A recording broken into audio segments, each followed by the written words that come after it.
virtual space, it's actually kind of first person. So when I walk forward, the things move forward, and when I walk backward, they move backwards. So what's going on here is we're tracking the position of the objects and their orientations. So we have all that data. And if I switch back here, and there, I can put the one of the neat things, this object is neat because it shows very much the stability. I can just come in here very close. I can rotate it around. Just see kind of the level of tracking quality it has. It's very stable. I'm not so nervous. There you go. And also make it feel like we have a lot of different games. One is a gladiator game. Sword and shield. That's good. Push buttons. Folks, sorry. Okay. And I'm going to turn off some of these so that I don't get confused. Again, U4. There we go. I'm going to show you, I'll just run through a few different demos quickly. This is a painting demonstration.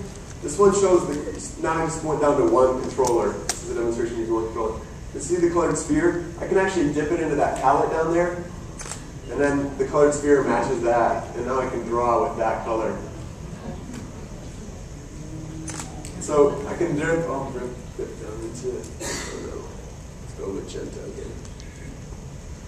And then that analog T button I was mentioning also gives you the ability to kind of control the level of ink that comes out, or whatever you would want to use it. It turns out when you have a spatial input, like full 6 degrees of freedom, you still want a little bit more sometimes where you want to control the level of something. And that analog T button turns out to be great for that. We can do a lot of different things. I'm not an artist, as I mentioned earlier. We have a few different paint brushes. This is not a real paint program. It's this one shows the angle. It shows like calligraphy, so I can actually, what angle I'm holding the controller at matters. And you can do lots of different painting things. You can imagine kids could upload these things onto the PlayStation Network and they could share pictures with their friends or something like that. All those things are game developer choice. You're just showing the mechanic. So I'm going to go into a completely different demonstration here. This is called, we call it the puppet, and it uses face tracking. And this is this could be a tough environment for it. We have a lot of faces in the scene here. But it tracks my head, and then it uses the PlayStation Move to track my hands. If I switch the view,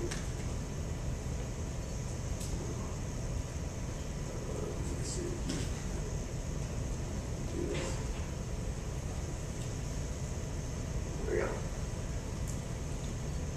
Now if I switch the view, now it's tracking my hands in a first-person way, and also still tracking my head. So if I duck, my hands stay where they are. And I can reach my hands separate from my head too.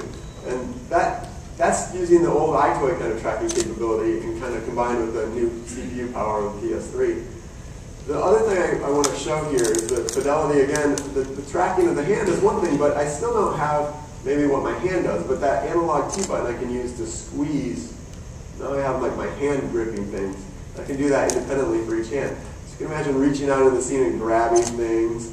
Or you can map that to a different action. You can map it to something like a weapon action. Or you can map it to, this is my favorite one, I don't know why, it's like big hands.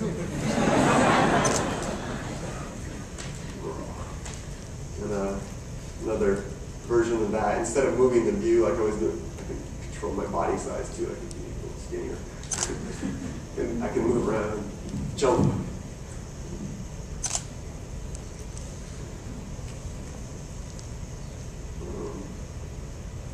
So you could imagine different uses. You could have a boxing game. You don't have to see yourself in the video as much anymore. Now we have the ability to map a skeleton. Let's switch to another demo.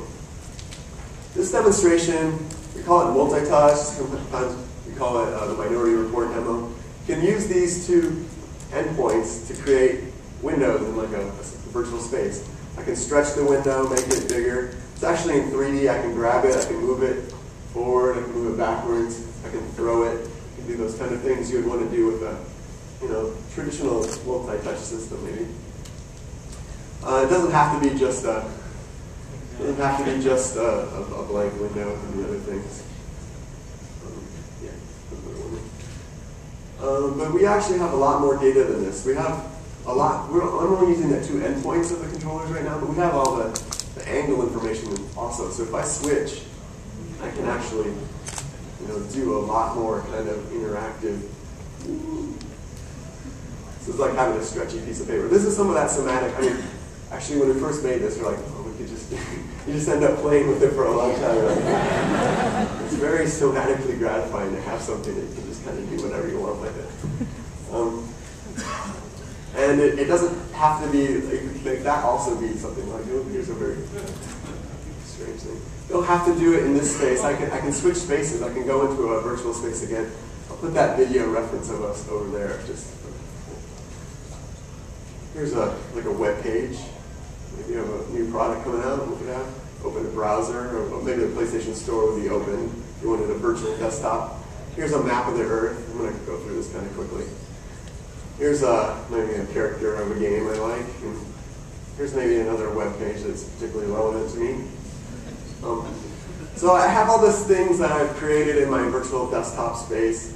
This is, again, just a simulation of stuff. You can move it around after that. But I still feel a little bit like I'm out here playing with the desktop. And I want to get more into the scene. So we call this camcorder mode. This is my cyan controller, you see? That's in the scene in there. I'm going to put myself in the scene where that is. So now I move around. And it's like I'm seeing it through a camcorder. I can move around, look down. Here's my other controller. I still have that. So I can still grab things and move it around while I'm looking like this. I can take this controller.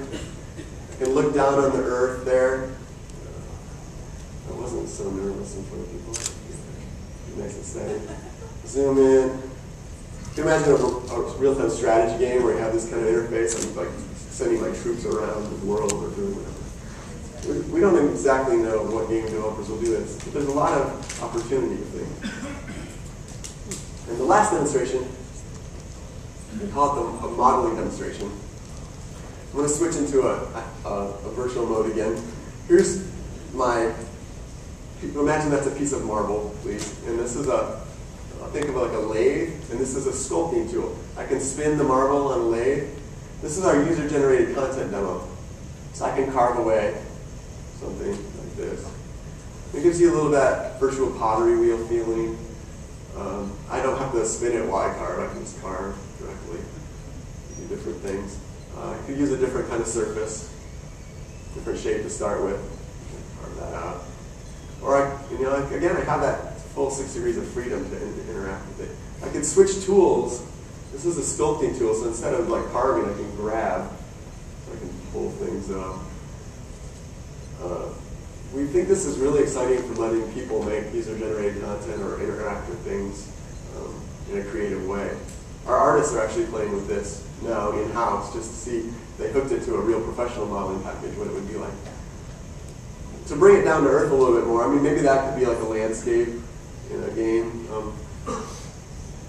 Could do something more traditional. Grab the end of my sword here. It's my favorite one to make.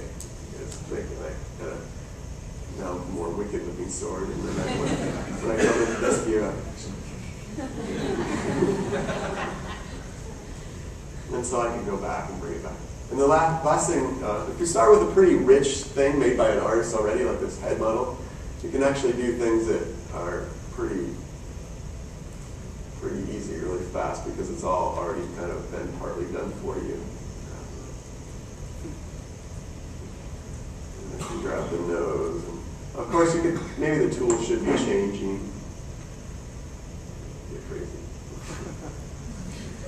All right, maybe not like that. Maybe I'll grab this and unicorn. So then, anyways, I keep emphasizing I'm not an artist.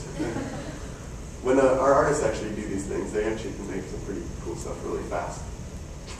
But this shows kind of the capabilities of a lot of different game mechanics. I hope that this kind of technology becomes useful for you guys to make games with, and I'll be here to talk to you guys maybe about how that might be possible. It's very new, so it's kind of happening right now. Not all the things are fully fleshed out. The controller itself is finished, but you know, we're still making contacts with lots of different people about things game-wise to make. And actually, I'm going to finish with that, and thank you very much.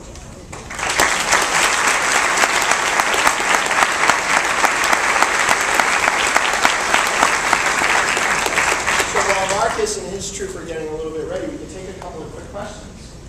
Right here. SDK released. There is already an SDK released for PlayStation developers. That. Are you asking beyond that? Yeah. Beyond that, I don't have an answer right now. We're still working out how that might make sense. So that's all I can say right now. Yeah. One more question right here. You just, in passing, said that your three sons use these technologies in ways you approve of and ways you don't. Could you just give us examples of each? I happen to be very lucky. My kids are pretty active and they really like sports. But for example, when I was growing up, I read a lot. I played Dungeons and Dragons a lot. I did all these different things that were very inside activities. My father was very sports oriented, so he kind of kicked me out of the house a lot. I end up doing the same with my kids sometimes.